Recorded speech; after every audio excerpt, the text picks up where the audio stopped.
खबर है बलूचिस्तान में पाकिस्तान सेना पर नॉनस्टॉप हमलों को लेकर पंजगूर के नोकुंडी में सैन्य ठिकाने पर यह विस्फोट हुआ है। गोरमान पुलिस स्टेशन पर बलोच लड़ाकों का यह अटैक है और बलोच लड़ाकों और सुरक्षा बलों में आमने सामने की फायरिंग को लेकर खबर। हालांकि बलूचिस्तान लिबरेशन फ्रंट ने हमलों की जिम्मेदारी भी ली है। अब बलूचिस्तान के ही नौशकी में भीषण हमला, जहां नौशकी के ही फ्रंटियर कॉर्प्स सेंटर पर यह अटैक और एफसी ठिकाने पर बलोच लड़ाकों का कोहराम और पाकिस्तानी सैनिकों से कई घंटे तक फायरिंग होती रही। विस्फोट के बीच भीषण आग में तबाह फ्रंटियर कॉर्प्स सेंटर। अब बलूचिस्तान में हमला, पाक सेना में कोहराम। बड़ी खबर है, बलूचिस्तान में 48 घंटे में 10 बड़े हमलों से मचा हड़कंप, जहां चगाई से ग्वादर तक सेना के ठिकानों पर घात लगाकर हमलों को अंजाम दिया जा रहा है। सिंह सर, वापस आपके पास आती हूं क्योंकि हमलों की ओर जिस तरीके से इस पैटर्न को अपनाया जा रहा है, इसको लेकर ही आगे आपसे सवाल लूंगी। उससे पहले पंजगुर के नोकुंडी में ही पाक सैन्य ठिकानों पर विस्फोट को लेकर खबर है। गोरमान में पुलिस स्टेशन पर बलोच लड़ाकों का अटैक, नौशकी इलाके में ही फ्रंटियर कॉर्प्स सेंटर पर विध्वंसक हमला, बलोच लड़ाकों और पाकिस्तानी सैनिकों में कई घंटे तक इसी तरह फायरिंग होती रही और यही फिलहाल बड़ी खबरें सामने आ रही है। लेकिन बलूचिस्तान में ही आर्मी बेस पर फिदायीन हमले को लेकर एक बड़ी खबर है और ये चगाई के फ्रंटियर कॉर्प्स हेडक्वार्टर में आत्मघाती विस्फोट बताया जा रहा है, जहां एफसी हेडक्वार्टर में बलोच लड़ाकों की फायरिंग से कोहराम मच गया। आत्मघाती हमले में पाकिस्तानी सेना के 6 सैनिकों की मौत को लेकर खबर है। ओपन सोर्स इंटेल का इसको लेकर फिलहाल क्या बड़ा दावा है, ये अगली इंफॉर्मेशन, क्योंकि फिदायीन हमले से दहशत में है पाकिस्तान। खबर क्या है? खबर है बलूचिस्तान के चगाई फ्रंट कॉर्प्स हेडक्वार्टर में आत्मघाती विस्फोट को लेकर।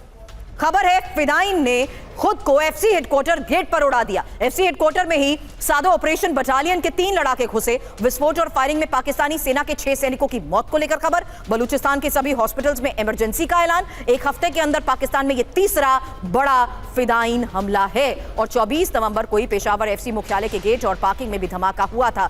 एक रिस्पॉन्स इस बार में लूं, उससे पहले महिला फिदायीन ने आर्मी बेस में कैसे विस्फोट किया, इसको लेकर भी एक बड़ी खबर है और यह चौगाई एफसी हेडक्वार्टर के गेट पर खुद को उड़ा दिया गया। बलूचिस्तान में फिदायीन हमलावर की अब तस्वीर भी जारी हुई है और बलोच लिबरेशन फ्रंट ने इस तस्वीर को जारी किया है। फिदायीन जरीना रफीक ने 3 लड़ाकों के साथ किया ये हमला।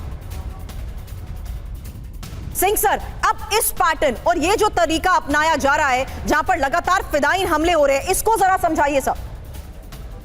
देखिए, सबसे पहले जब नाम आप लेती हैं फिदायीन, इसका एक बिल्कुल मतलब साफ हो जाता है कि वो लोग अभी अपनी, जिसे कहते हैं सुसाइड अटैक करने में पूरे डिटरमिन्ड हो चुके हैं, क्योंकि वो लोग बहुत तंग आ चुके हैं इनसे।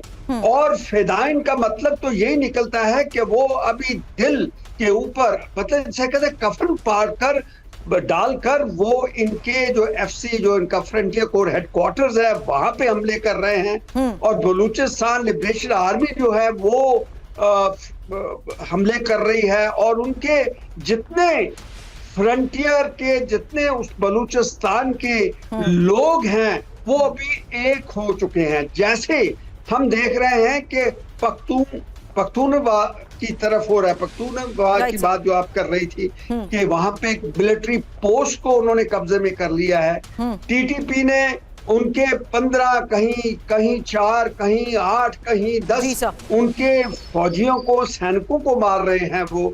इसका तो मतलब ये आता है कि पाकिस्तान का एक जो फ्रंटियर बॉर्डर है, जो कह सकते हैं कि वेस्ट की तरफ है पाकिस्तान का और नॉर्थ की तरफ है, वो खुल चुका है और ये एक वॉर जैसी सिचुएशन हो चुकी है वहां पे।